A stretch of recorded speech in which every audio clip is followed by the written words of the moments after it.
ಓಂ ಶಾಂತಿ. ಇಂದಿನ ದಿನಾಂಕ 13/8/2025.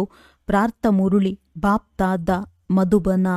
ಮಧುರ ಮಕ್ಕಳೇ, ಅಕಾಲ ಮೂರ್ತಿ ತಂದೆಯು ಮಾತನಾಡುವ ನಡೆಯುವ ಸಿಂಹಾಸನ ಬ್ರಹ್ಮ ಇದಾಗಿದೆ. ಯಾವಾಗ ಈ ಬ್ರಹ್ಮರವರಲ್ಲಿ ತಂದೆ ಬರುತ್ತಾರೆ, ಆಗ ನೀವು ಬ್ರಾಹ್ಮಣರನ್ನು ರಚಿಸುತ್ತಾರೆ. ಪ್ರಶ್ನೆ: ಬುದ್ಧಿವಂತ ಮಕ್ಕಳು ಯಾವ ರಹಸ್ಯವನ್ನು ತಿಳಿದು ಸರಿಯಾದ ರೀತಿಯಿಂದ ತಿಳಿಸುತ್ತಾರೆ? ಉತ್ತರ: ಬ್ರಹ್ಮ ಯಾರು ಹಾಗೂ ಅವರೇ ಬ್ರಹ್ಮನಿಂದ ವಿಷ್ಣು ಹೇಗಾಗುತ್ತಾರೆ? ಪ್ರಜಾಪಿತ ಬ್ರಹ್ಮ ಇಲ್ಲಿದ್ದಾರೆ. ಅವರು ದೇವತೆ ಅಲ್ಲ. ಬ್ರಹ್ಮರವರೇ ಬ್ರಾಹ್ಮಣರ ಮುಖಾಂತರ ಜ್ಞಾನ ಯಜ್ಞವನ್ನು ರಚಿಸುತ್ತಾರೆ. ಇವೆಲ್ಲ ರಹಸ್ಯಗಳನ್ನು ಬುದ್ಧಿವಂತ ಮಕ್ಕಳೇ ತಿಳಿಸುತ್ತಾರೆ. ಕುದುರೆ ಸವಾರರು ಹಾಗೂ ಕಾಲಾಳುಗಳು ಇದರಲ್ಲಿ ಗೊಂದಲ ಮಾಡುತ್ತಾರೆ. ಗೀತೆ. ಓಂ ನಮಃ ಶಿವಾಯ. ಓಂ ಶಾಂತಿ. ಭಕ್ತಿಯಲ್ಲಿ ಒಬ್ಬರದೇ ಮಹಿಮೆ ಮಾಡುತ್ತಾರೆ. ಮಹಿಮೆಯಂತೂ ಗಾಯನ ಮಾಡುತ್ತಾರಲ್ಲವೇ? ಆದರೆ ಅವರನ್ನು ತಿಳಿದೂ ಇಲ್ಲ. ಅವರ ಯಥಾರ್ಥವಾದ ಪರಿಚಯವನ್ನೇ ಅರಿತುಕೊಂಡಿಲ್ಲ. ಒಂದು ವೇಳೆ ಯಥಾರ್ಥವಾಗಿ ಮಹಿಮೆ ತಿಳಿದಿದ್ದರೆ ಅದನ್ನು ಖಂಡಿತವಾಗಿ ವರ್ಣನೆಯನ್ನು ಮಾಡುತ್ತಿದ್ದರು. ನೀವು ಮಕ್ಕಳು ತಿಳಿದಿದ್ದೀರಿ, ಭಗವಂತ ಅತಿ ಶ್ರೇಷ್ಠವಾಗಿದ್ದಾರೆ. ಮುಖ್ಯವಾದ ಚಿತ್ರ ಅವರದ್ದೇ ಆಗಿದೆ. ಬ್ರಹ್ಮನಿಗೂ ಸಂತಾನ ಇರುತ್ತಾರೆ. ನೀವೆಲ್ಲರೂ ಬ್ರಾಹ್ಮಣರಾಗಿದ್ದೀರಿ. ಬ್ರಹ್ಮನನ್ನು ಬ್ರಾಹ್ಮಣರೇ ತಿಳಿದುಕೊಂಡಿದ್ದಾರೆ, ಬೇರೆ ಯಾರೂ ತಿಳಿದಿಲ್ಲ. ಆ ಕಾರಣ ಗೊಂದಲವಾಗುತ್ತಾರೆ. ಇವರು ಬ್ರಹ್ಮ ಹೇಗಾಗುತ್ತಾರೆ? ಬ್ರಹ್ಮನನ್ನು ಸೂಕ್ಷ್ಮವತನದಲ್ಲಿ ತೋರಿಸಲಾಗಿದೆ. ಈಗ ಪ್ರಜಾಪಿತ ಸೂಕ್ಷ್ಮವತನದಲ್ಲಿ ಇರುವುದಿಲ್ಲ. ಅಲ್ಲಿ ರಚನೆ ಇರುವುದಿಲ್ಲ. ಇದರ ಪ್ರತಿ ನಿಮ್ಮ ಜೊತೆ ಬಹಳ ವಾದ ವಿವಾದವನ್ನು ಮಾಡುತ್ತಾರೆ. ಬ್ರಹ್ಮ ಹಾಗೂ ಬ್ರಾಹ್ಮಣರು ಇರುವುದು ಸರಿ ಇದೆ.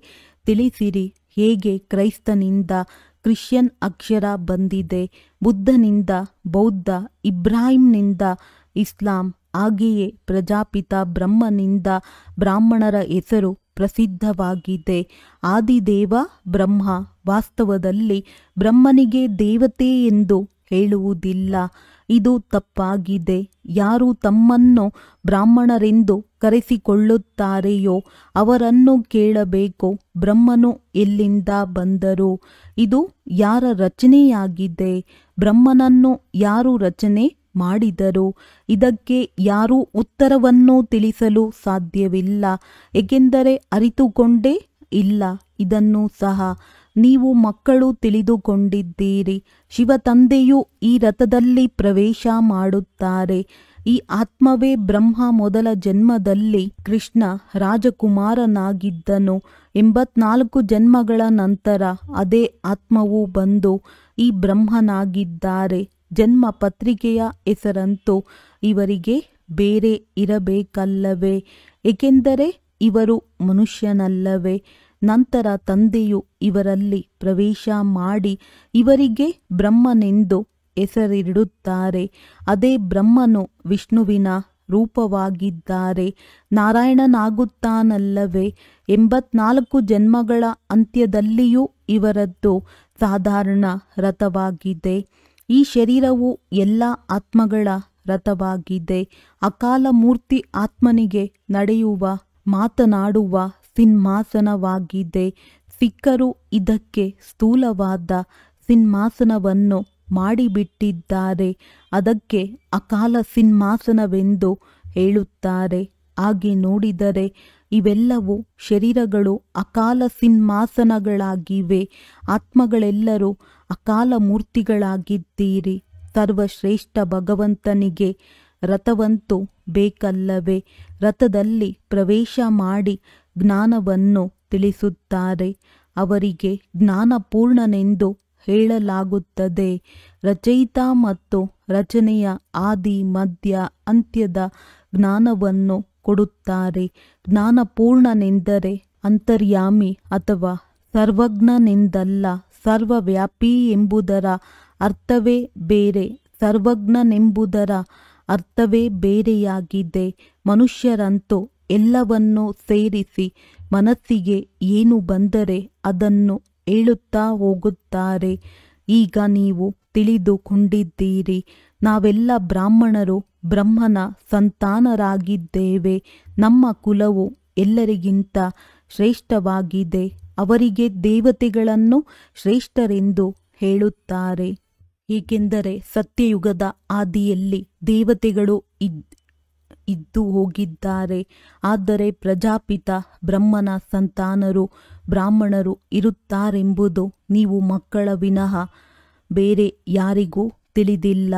ಬ್ರಹ್ಮನನ್ನು ಸೂಕ್ಷ್ಮವತನದಲ್ಲಿ ಇದ್ದಾರೆಂದು ತಿಳಿಯುತ್ತಾರೆ. ಆ ಲೌಕಿಕ ಬ್ರಾಹ್ಮಣರೇ ಬೇರೆಯಾಗಿದ್ದಾರೆ. ಅವರು ಪೂಜೆ ಮಾಡುತ್ತಾರೆ, ಭಕ್ಷ್ಯ ಭೋಜ್ಯಗಳನ್ನು ತಿನ್ನುತ್ತಾರೆ. ನೀವೇನೂ ತಿನ್ನುವುದಿಲ್ಲ. ಬ್ರಹ್ಮನ ರಹಸ್ಯವನ್ನು ಈಗ ಬಹಳ ಚೆನ್ನಾಗಿ ತಿಳಿಸಿಕೊಡಬೇಕಾಗಿದೆ. ಅಂದಾಗ ತಿಳಿಸಿ. ಅನ್ಯ ಮಾತುಗಳನ್ನು ಬಿಟ್ಟು ಯಾವ ತಂದೆಯಿಂದ ಪತಿತರಿಂದ ಪಾವನರಾಗಬೇಕಾಗಿದೆಯೋ ಆ ತಂದೆಯನ್ನು ಮೊದಲು ನೆನಪು ಮಾಡಿ, ನಂತರ ಈ ಮಾತುಗಳೆಲ್ಲವೂ ಅರ್ಥವಾಗುತ್ತವೆ. ಚಿಕ್ಕ ಮಾತಿನಲ್ಲಿ ಸಂಶಯವು ಬಂದರೆ ಸಾಕು, ತಂದೆಯನ್ನೇ ಬಿಟ್ಟು ಬಿಡುತ್ತಾರೆ. ಮೊದಲ ಮುಖ್ಯ ಮಾತಾಗಿದೆ ತಂದೆ ಮತ್ತು ಆಸ್ತಿ. ತಂದೆಯು ತಿಳಿಸುತ್ತಾರೆ, ನನ್ನೊಬ್ಬನನ್ನೇ ನೆನಪು ಮಾಡಿ, ನಾನು ಅವಶ್ಯವಾಗಿ ಯಾರದ್ದೋ ತನುವಿನಲ್ಲಿ ಬರುತ್ತೇನಲ್ಲವೇ, ಅವರ ಹೆಸರು ಇರಬೇಕು. ನಾನು ಬಂದು ಅವರನ್ನು ರಚಿಸುತ್ತೇನೆ. ಬ್ರಹ್ಮನ ಬಗ್ಗೆ ತಿಳಿಸಲು ಬಹಳ ಬುದ್ಧಿವಂತಿಕೆ ಇರಬೇಕು. ತಿಳಿಸಿಕೊಡುವುದರಲ್ಲಿ ಕುದುರೆ ಸವಾರರು ಕಾಲಾಳುಗಳು ತಬ್ಬಿಬ್ಬಾಗುತ್ತಾರೆ. ತಂದೆಯು ಸ್ಥಿತಿಯನುಸಾರ ತಿಳಿಸುತ್ತಾರಲ್ಲವೇ. ಪ್ರಜಾಪಿತ ಬ್ರಹ್ಮರವರು ಇಲ್ಲಿಯೇ ಇದ್ದಾರೆ. ಬ್ರಾಹ್ಮಣರ ಮುಖಾಂತರ ಯಜ್ಞವನ್ನು ರಚನೆ ಮಾಡುತ್ತಾರೆಂದರೆ ಬ್ರಾಹ್ಮಣರೇ ಬೇಕಲ್ಲವೇ. ಅವರಿಂದ ಬ್ರಾಹ್ಮಣರು ಬೇಕೆಂದರೆ ಪ್ರಜಾಪಿತ ಬ್ರಹ್ಮರವರೂ ಸಹ ಇಲ್ಲಿಯೇ ಬೇಕು. ಲೌಕಿಕ ಬ್ರಾಹ್ಮಣರೂ ಸಹ ನಾವು ಬ್ರಹ್ಮನ ಸಂತಾನರೆಂದು ಹೇಳಿಕೊಳ್ಳುತ್ತಾರೆ. ನಮ್ಮ ಕುಲವು ಪರಂಪರೆಯಿಂದ ಬಂದಿದೆ ಎಂದು ತಿಳಿಯುತ್ತಾರೆ. ಆದರೆ ಬ್ರಹ್ಮರವರು ಯಾವಾಗ ಇದ್ದರು ಎಂಬುದನ್ನು ತಿಳಿದುಕೊಂಡಿಲ್ಲ. ನೀವು ಈಗ ಬ್ರಾಹ್ಮಣರಾಗಿದ್ದೀರಿ.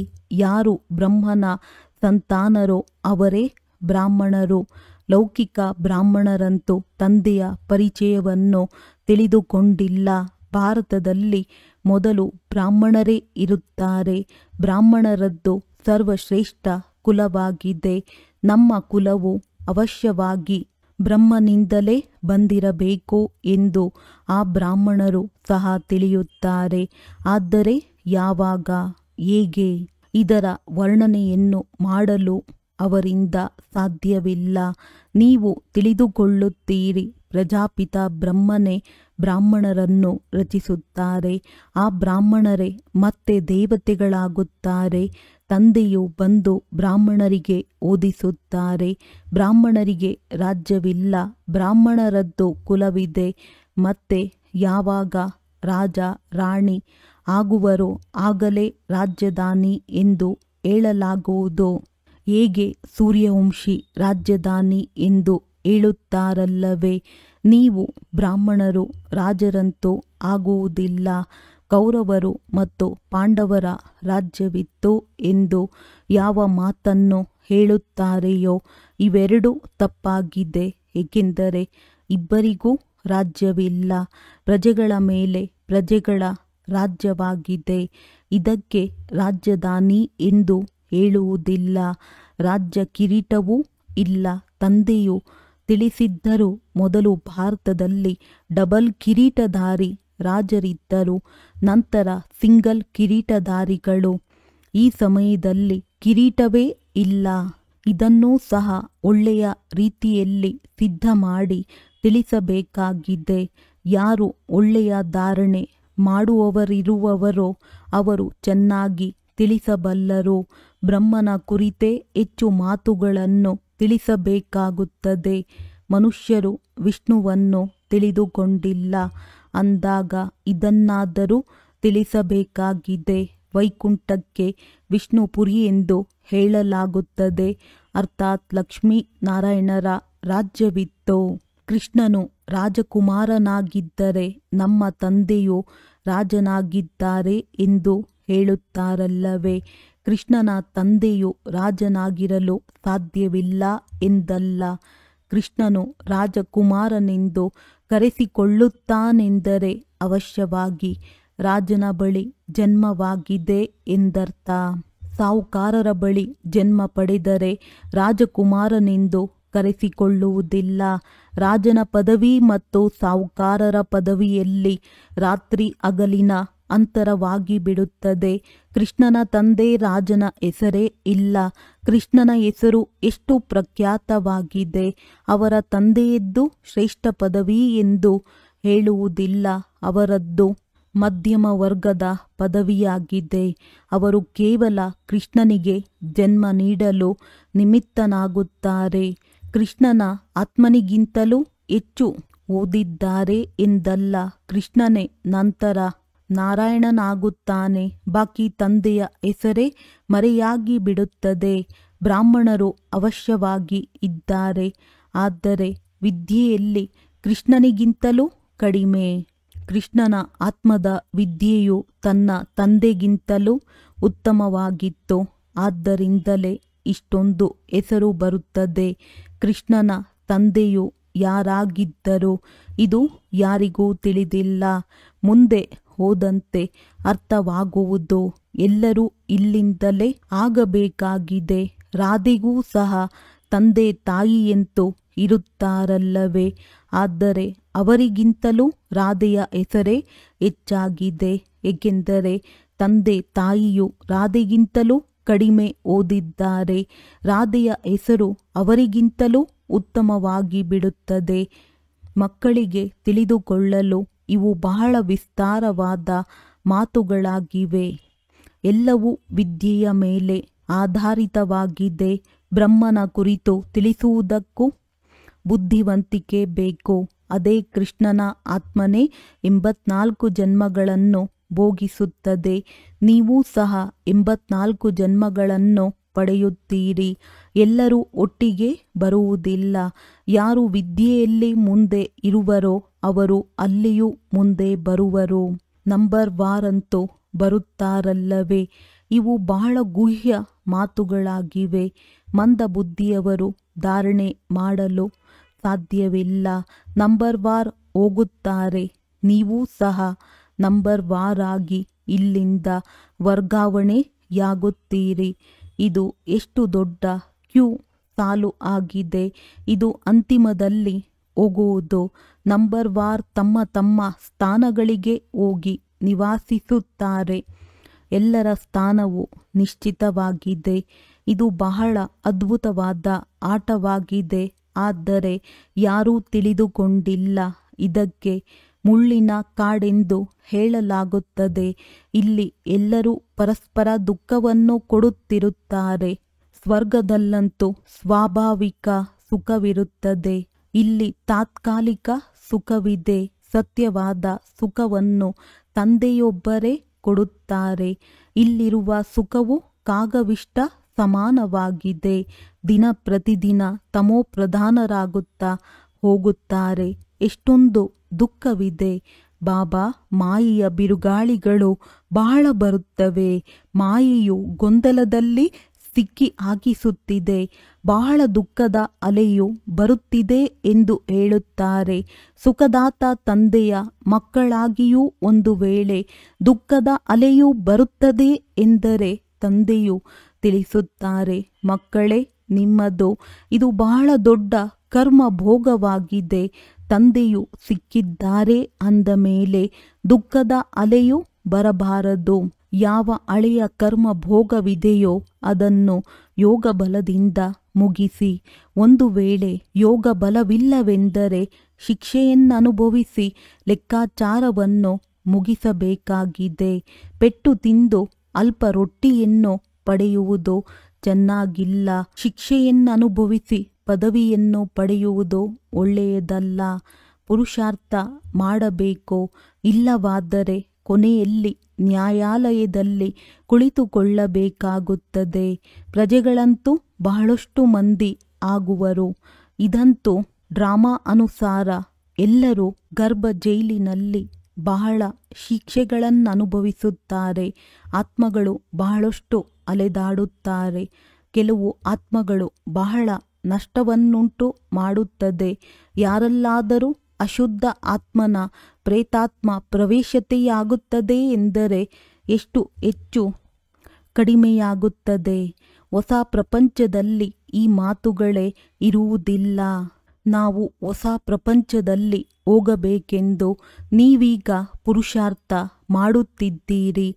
ಅಲ್ಲಿ ಹೋಗಿ ಹೊಸ ಹೊಸ ಮೆಹಲುಗಳನ್ನು ತಯಾರು ಮಾಡಬೇಕಾಗುತ್ತದೆ. ಹೇಗೆ ಕೃಷ್ಣನು ಜನ್ಮ ಪಡೆಯುತ್ತಾನೆಯೋ ಹಾಗೆಯೇ ರಾಜರ ಬಳಿ ಹೋಗಿ ಜನ್ಮ ಪಡೆಯುತ್ತಾರೆ. ಆದರೆ ಇಷ್ಟೊಂದು ಮೆಹಲು ಇತ್ಯಾದಿಗಳು ಮೊದಲೇ ಇರುವುದಿಲ್ಲ. ಅವೆಲ್ಲವನ್ನು ನಂತರ ಕಟ್ಟಲಾಗುತ್ತದೆ. ಯಾರು ರಚಿಸಿದ್ದಾರೆ? ಯಾರ ಬಳಿ ಜನ್ಮ ಪಡೆಯುತ್ತಾರೆ? ರಾಜರ ಬಳಿ ಜನ್ಮವಾಗುತ್ತದೆ ಎಂದು ಗಾಯನವೂ ಇದೆ. ಆದರೆ ಏನಾಗುವುದೆಂಬುದನ್ನು ಮುಂದೆ ಹೋದಂತೆ ನೋಡುವಿರಿ. ತಂದೆಯು ಈಗಲೇ ತಿಳಿಸುವುದಿಲ್ಲ. ಹಾಗೆ ತಿಳಿಸುವಂತಿದ್ದರೆ ಇದು ಕೃತಕ ನಾಟಕವಾಗಿ ಬಿಡುತ್ತದೆ. ಆದ್ದರಿಂದ ಏನನ್ನೂ ತಿಳಿಸುವುದಿಲ್ಲ. ಮೊದಲೇ ತಿಳಿಸುವುದು ನಾಟಕದಲ್ಲಿ ನಿಗದಿಯಾಗಿಲ್ಲ. ತಂದೆಯು ತಿಳಿಸುತ್ತಾರೆ, ನಾನೂ ಸಹ ಪಾತ್ರಧಾರಿಯಾಗಿದ್ದೇನೆ. ಮುಂದಿನ ಮಾತುಗಳನ್ನು ಮೊದಲೇ ತಿಳಿದುಕೊಂಡಿದ್ದರೆ ಬಹಳಷ್ಟು ತಿಳಿಸುತ್ತಿದ್ದೆನು. ತಂದೆಯು ಅಂತರ್ಯಾಮಿಯಾಗಿದ್ದರೆ ಮೊದಲೇ ತಿಳಿಸುತ್ತಿದ್ದರು. ತಂದೆಯು ತಿಳಿಸುತ್ತಾರೆ, ಇಲ್ಲ, ನಾಟಕದಲ್ಲಿ ಏನಾಗುವುದೋ ಅದನ್ನು ಸಾಕ್ಷಿಯಾಗಿ ನೋಡುತ್ತಾ ಬನ್ನಿ. ಜೊತೆಗೆ ನೆನಪಿನ ಯಾತ್ರೆಯಲ್ಲಿ ಮಸ್ತರಾಗಿರಿ. ಇದರಲ್ಲಿಯೇ ಅನುತ್ತೀರ್ಣರಾಗುತ್ತಾರೆ. ಜ್ಞಾನವೆಂದು ಹೆಚ್ಚು ಕಡಿಮೆಯಾಗಲು ಸಾಧ್ಯವಿಲ್ಲ. ನೆನಪಿನ ಯಾತ್ರೆಯಲ್ಲಿ ಏರಿಳಿತವಾಗುತ್ತದೆ. ಜ್ಞಾನವಂತೂ ಯಾವುದು ಸಿಕ್ಕಿದೆಯೋ ಅದು ನಿಮ್ಮಲ್ಲಿ ಇದ್ದೇ ಇದೆ. ನೆನಪಿನ ಯಾತ್ರೆಯಲ್ಲಿ ಮಾತ್ರ ಕೆಲವೊಮ್ಮೆ ಉಮಂಗವಿರುತ್ತದೆ. ಇನ್ನೂ ಕೆಲವೊಮ್ಮೆ ಬಹಳ ಕೆಳಗೆ ಬಂದು ಬಿಡುತ್ತೀರಿ. ಯಾತ್ರೆಯಲ್ಲಿ ಏರಿಳಿತವಾಗುತ್ತದೆ. ಜ್ಞಾನದಲ್ಲಿಯೂ ಏಣಿಯನ್ನು ಏರುವುದಿಲ್ಲ. ಜ್ಞಾನಕ್ಕೆ ಯಾತ್ರೆಯೆಂದು ಹೇಳುವುದಿಲ್ಲ. ಇದು ನೆನಪಿನ ಯಾತ್ರೆಯಾಗಿದೆ. ತಂದೆಯು ತಿಳಿಸುತ್ತಾರೆ, ನೆನಪಿನಲ್ಲಿದ್ದರೆ ನೀವು ಸುರಕ್ಷಿತರಾಗಿರುತ್ತೀರಿ.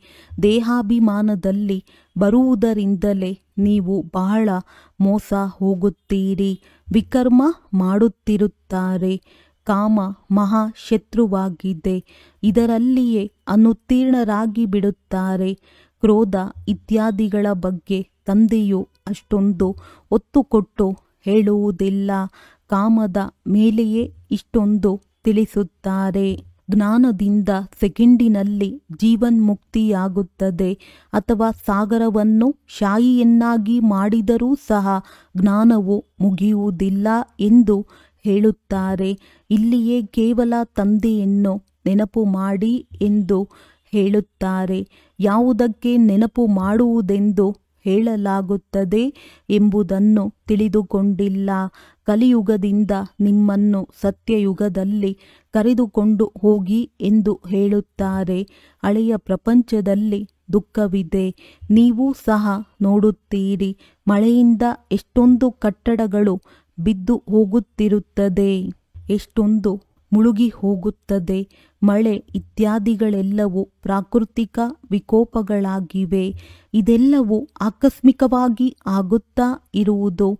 ಆದರೂ ಸಹ ಕುಂಭಕರ್ಣನ ನಿದ್ರೆಯಲ್ಲಿ ಮಲಗಿಬಿಟ್ಟಿದ್ದಾರೆ. ವಿನಾಶದ ಸಮಯದಲ್ಲಿ ಜಾಗೃತರಾಗುತ್ತಾರೆ. ಆದರೆ ಏನು ತಾನೇ ಮಾಡಲು ಸಾಧ್ಯ? ಮರಣ ಹೊಂದುತ್ತಾರೆ. ಭೂಮಿಯೂ ಸಹ ಬಹಳ ಜೋರಾಗಿ ಅಲುಗಾಡುತ್ತದೆ. ಮಳೆ, ಬಿರುಗಾಳಿ ಎಲ್ಲವೂ ಬರುತ್ತದೆ. ಬಾಂಬುಗಳನ್ನು ಹಾಕುತ್ತಾರೆ. ಆದರೆ ಇಲ್ಲಿ ಅಂತರ್ಯುದ್ಧಗಳು ನಡೆಯುತ್ತವೆ ಎಂದು ಸೇರಿಸಲಾಗಿದೆ. ರಕ್ತದ ನದಿಗಳು ಹರಿಯುತ್ತವೆ ಎಂದು ಗಾಯನವಿದೆ. ಇಲ್ಲಿ ಬಹಳಷ್ಟು ಹೊಡೆದಾಟಗಳಾಗುತ್ತವೆ. ಒಬ್ಬರು ಇನ್ನೊಬ್ಬರ ಮೇಲೆ ಮೊಕದ್ದಮೆ ಹೂಡುತ್ತಾರೆ. ಅಂದ ಮೇಲೆ ಅವಶ್ಯವಾಗಿ ಹೊಡೆದಾಡುತ್ತಾರೆ. ಎಲ್ಲರೂ ನಿರ್ಧನಿಕರಾಗಿದ್ದಾರೆ. ನೀವು ಧನಿಕರಾಗಿದ್ದೀರಿ. ಅಂದ ಮೇಲೆ ಯಾವುದೇ ಯುದ್ಧ ಇತ್ಯಾದಿಗಳನ್ನು ನೀವು ಮಾಡಬಾರದು. ಬ್ರಾಹ್ಮಣರಾಗಿದ್ದರಿಂದ ನೀವು ಧನಿಕರಾಗಿ ಬಿಟ್ಟಿರಿ. ದಣಿ ಎಂದು ತಂದೆಗೆ ಇಲ್ಲವೇ ಪತಿಗೆ ಹೇಳಲಾಗುತ್ತದೆ. ಶಿವ ತಂದೆಯಂತೂ ಪತಿಯರ ಪತಿಯಾಗಿದ್ದಾರೆ. ಹೇಗೆ ನಿಶ್ಚಿತಾರ್ಥವಾಗಿ ಬಿಟ್ಟರೆ ನಾವು ಇಂತಹ ಪತಿಯ ಜೊತೆ ಯಾವಾಗ ಹೋಗಿ ಮಿಲನ ಮಾಡುತ್ತೇವೆಂದು ಆಡುತ್ತಾರೆ. ಹಾಗೆಯೇ ಆತ್ಮಗಳು ಹೇಳುತ್ತೀರಿ, ಬಾಬಾ ತಮ್ಮೊಂದಿಗೆ ನಮ್ಮ ನಿಶ್ಚಿತಾರ್ಥವಾಗಿ ಬಿಟ್ಟಿತು ಅಂದಾಗ ತಮ್ಮೊಂದಿಗೆ ಮಿಲನ ಮಾಡುವುದು ಹೇಗೆ? ಕೆಲವರಂತೂ ಸತ್ಯವನ್ನು ಬರೆಯುತ್ತಾರೆ, ಇನ್ನು ಕೆಲವರು ಬಹಳ ಮುಚ್ಚಿಡುತ್ತಾರೆ. ಬಾಬಾ ನನ್ನಿಂದ ಈ ತಪ್ಪಾಯಿತು, ಕ್ಷಮೆ ಮಾಡಿ ಎಂದು ಸತ್ಯತೆಯಿಂದ ಬರೆಯುವುದೇ ಇಲ್ಲ. ಒಂದು ವೇಳೆ ಯಾವುದೇ ವಿಕಾರದಲ್ಲಿ ಬಿದ್ದರೆ ಅವರ ಬುದ್ಧಿಯಲ್ಲಿ ಧಾರಣೆಯಾಗಲು ಸಾಧ್ಯವಿಲ್ಲ. ತಂದೆಯು ತಿಳಿಸುತ್ತಾರೆ, ನೀವು ಇಂತಹ ಕಠಿಣ ತಪ್ಪನ್ನು ಮಾಡಿದರೆ ಬಿದ್ದು ಪುಡಿ ಪುಡಿಯಾಗಿ ಬಿಡುತ್ತೀರಿ. ನಾನು ನಿಮ್ಮನ್ನು ಸುಂದರರನ್ನಾಗಿ ಮಾಡಲು ಬಂದಿದ್ದೇನೆ. ಅಂದ ಮೇಲೆ ನೀವು ಹೇಗೆ ಮುಖ ಕಪ್ಪು ಮಾಡಿಕೊಳ್ಳುತ್ತೀರಿ? ಮೊದಲು ಸ್ವರ್ಗದಲ್ಲಿ ಬರುತ್ತೀರಿ, ಆದರೆ ಬಿಡಿಗಾಸು ಪದವಿಯನ್ನು ಪಡೆಯುವರು. ರಾಜಧಾನಿಯು ಸ್ಥಾಪನೆಯಾಗುತ್ತಿದೆ ಎಲ್ಲವೇ? ಕೆಲವರಂತೂ ಸೋಲನ್ನನುಭವಿಸಿ ಜನ್ಮ ಜನ್ಮಾಂತರಕ್ಕಾಗಿ ಪದವಿ ಭ್ರಷ್ಟರಾಗಿ ಬಿಡುತ್ತಾರೆ. ಅಂಥವರು ಹೇಳುತ್ತಾರೆ, ನೀವು ತಂದೆಯಿಂದ ಈ ಪದವಿಯನ್ನು ಪಡೆಯಲು ಬಂದಿದ್ದೀರಿ. ತಂದೆಯು ಎಷ್ಟು ಶ್ರೇಷ್ಠರಾದರು, ಮತ್ತೆ ನಾವು ಮಕ್ಕಳು ಪ್ರಜೆಗಳಾಗಲು ಸಾಧ್ಯವೇ? ತಂದೆಯ ಸಿಂಹಾಸನವನ್ನೇರಿ ಮಕ್ಕಳು ದಾಸದಾಸಿಯರಾದರೆ ಇದೆಷ್ಟು ನಾಚಿಕೆಯ ಮಾತಾಗಿದೆ. ಕೊನೆಯಲ್ಲಿ ನಿಮಗೆ ಎಲ್ಲವೂ ಸಾಕ್ಷಾತ್ಕಾರವಾಗುತ್ತದೆ. ನಾವು ಹೀಗೆ ಮಾಡಿದೆವಲ್ಲ ಎಂದು ಬಹಳ ಪಶ್ಚಾತ್ತಾಪ ಪಡುವಿರಿ. ಸನ್ಯಾಸಿಗಳೂ ಸಹ ಬ್ರಹ್ಮಚರ್ಯದಲ್ಲಿರುತ್ತಾರೆ. ಆದ್ದರಿಂದ ವಿಕಾರಿಗಳೆಲ್ಲರೂ ಅವರಿಗೆ ತಲೆಬಾಗುತ್ತಾರೆ. ಪವಿತ್ರತೆಗೆ ಮಾನ್ಯತೆ ಇದೆ. ಯಾರ ಅದೃಷ್ಟದಲ್ಲಿಲ್ಲವೆಂದರೆ ತಂದೆಯು ಬಂದು ಓದಿಸಿದ್ದರೂ ಸಹ ಉದಾಸೀನ ಮಾಡುತ್ತಿರುತ್ತಾರೆ. ನೆನಪನ್ನೇ ಮಾಡುವುದಿಲ್ಲ. ಬಹಳ ವಿಕರ್ಮಗಳಾಗಿ ಬಿಡುತ್ತವೆ. ನೀವು ಮಕ್ಕಳ ಮೇಲೆ ಈಗ ಬೃಹಸ್ಪತಿ ದಶೆ ಇದೆ. ಇದಕ್ಕಿಂತ ಶ್ರೇಷ್ಠ ದಶೆ ಮತ್ಯಾವುದೂ ಇಲ್ಲ. ನೀವು ಮಕ್ಕಳ ಮೇಲೆ ದಶೆಗಳು ಸುತ್ತುತ್ತಿರುತ್ತವೆ. ಒಳ್ಳೆಯದು. ಮಧುರಾತಿ ಮಧುರ ಅಗಲಿ ಹೋಗಿ ಮರಳಿ ಸಿಕ್ಕಿರುವ ಮಕ್ಕಳ ಪ್ರತಿ ಮಾತ್ಪಿತಾ ಬಾಪ್ ತಾದಾರವರ ನೆನಪು, ಪ್ರೀತಿ ಹಾಗೂ ಸುಪ್ರಭಾತ. ಆತ್ಮಿಕ ಮಕ್ಕಳಿಗೆ ಆತ್ಮಿಕ ತಂದೆಯ ನಮಸ್ತೆ. ಧಾರಣೆಗಾಗಿ ಮುಖ್ಯ ಸಾರ. ಈ ಡ್ರಾಮಾದ ಪ್ರತಿಯೊಂದು ದೃಶ್ಯವನ್ನು ಸಾಕ್ಷಿಯಾಗಿ ನೋಡಬೇಕು. ಒಬ್ಬ ತಂದೆಯ ನೆನಪಿನಲ್ಲಿ ಮಸ್ತರಾಗಿರಬೇಕಾಗಿದೆ. ನೆನಪಿನ ಯಾತ್ರೆಯಲ್ಲಿ ಎಂದು ಉಮಂಗವು ಕಡಿಮೆಯಾಗದಿರಲಿ.